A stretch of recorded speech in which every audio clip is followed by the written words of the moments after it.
કેયુરભાઈ રોકડિયા, મારે તમને પૂછવું છે કે તમે આ 1972, 74, 75, 77 આ બધી શું વાતો કરો છો? તમે 30 વર્ષથી વડોદરાની પ્રજાએ હંમેશા ને હંમેશા બીજેપીને મત આપ્યો છે. બીજેપીની સરકાર અહીંયા રચાઈ છે, જે કોર્પોરેશન હોય કે વોટએવર, જે પણ કંઈ સાંસદ હોય, ધારાસભ્ય હોય, જે છે બધાને બીજેપીની સરકાર રહી છે 30 વર્ષથી.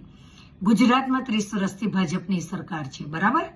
તો 30 વર્ષમાં ભાજપની સરકારે શું કર્યું? કેમ વિશ્વામિત્રી ઉપર ગલત બાંધકામો થયા, એને તોડ્યા નહીં, એને રોક્યા નહીં, અને બની ગયા તો એને તોડ્યા નહીં? હવે આ બધી ફલાના ઢીમકાના બધી વાતો બંધ કરી દો.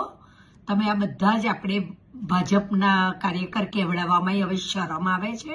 લોકો મારવા દોડે છે અને લોકો ગાળો આપે છે. તમને કંઈ સમજ પડે છે? તમે લોકોની લાગણીઓ સાથે ખેલ કરો છો. લોકોના ઘરમાં કેટલા ખર્ચા આવી ગયા છે અનએક્સપેક્ટેડ.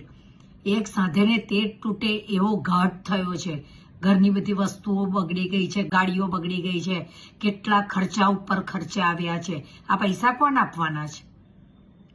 તમે બધા ચૂંટાયેલા તો કૌભાંડો કરીને પૈસા ભેગા કરી લેશો. અમારે જેવા નાના સામાન્ય માણસો અમે શું કરવાના છીએ?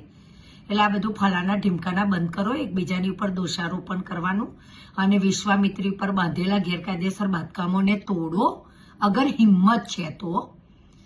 બરાબર? અગર હિંમત છે ને તો એ તોડો અને વિશ્વામિત્રી નદીને ઊંડી કરો અને આ કાયમનું સોલ્યુશન લાવો. અને આખું વડોદરા ખડોદરા બની ગયું છે, એને સુધારો. અને આ બધી નવટંકીઓ તમે બંધ કરી દો. બસ હવે બહુ થયું બાપા, બહુ થયું.